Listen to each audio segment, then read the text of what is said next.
എത്ര നന്നായി ജീവിച്ചിട്ടും, എത്ര നല്ല കാര്യങ്ങൾ ചെയ്തിട്ടും, എത്ര അധ്വാനിച്ചിട്ടും, എത്ര വർക്ക് ചെയ്തിട്ടും യോസഫ് അവസാനം വന്നുപെട്ടത് ഒരു പൊട്ടക്കിണറ്റിലായിരുന്നു.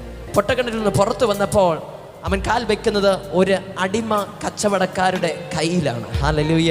അവൻ ചിന്തിച്ചു, കർത്താവ്, എന്തുകൊണ്ട് എൻ്റെ ജീവിത പ്രകാരം നിരാശപ്പെടുന്ന, വിഷമം കൊണ്ട് വരുന്ന രീതിയിലുള്ള ഒരു ഫെയിലിയറിലേക്ക്, ഒരു തോൽവിയിലേക്ക് എൻ്റെ ജീവിതം എന്തുകൊണ്ട് കടന്നു പോകുന്നു എന്ന് ഒരുപക്ഷെ യോസഫ് ചിന്തിച്ചു കാണാം. ദൈവത്തിൻ്റെ സന്നിധിയിൽ ആരൊക്കെയോ ഇതുപോലെയുള്ള അനുഭവത്തിലൂടെ കടന്നു പോകുന്നുണ്ട്. വർഷങ്ങളായി ചില സ്വപ്നങ്ങൾക്ക് വേണ്ടിയിട്ട് നിങ്ങൾ എത്ര ട്രൈ ചെയ്തിട്ടും ആ സ്വപ്നത്തോട് അടുത്ത് വരാൻ കഴിയാതെ വണ്ണം അകന്നകന്നു പോയിക്കൊണ്ടിരിക്കുന്ന ഒരവസ്ഥ. കൂടെയുള്ളവരെ നോക്കുമ്പോൾ, കൂടെ അധ്വാനിച്ചവരെ, കൂടെ ട്രൈ ചെയ്തവരെ, കൂടെ പഠിച്ചവരെ, കൂടെ ഇന്റർവ്യൂവിന് പങ്കെടുത്തവർ, ഇവരെയൊക്കെ നോക്കുമ്പോൾ അവരെല്ലാം നല്ലൊരു നിലവാരത്തിലേക്ക് എത്തി. പക്ഷേ അവരെ പോലെ തന്നെ ഞാൻ അധ്വാനിച്ചിട്ടും എൻ്റെ ജീവിതത്തിൽ മാത്രം എനിക്കൊരു ഉയർച്ചയില്ല എന്ന് പറഞ്ഞ് നിരാശപ്പെട്ടിരിക്കുന്നു.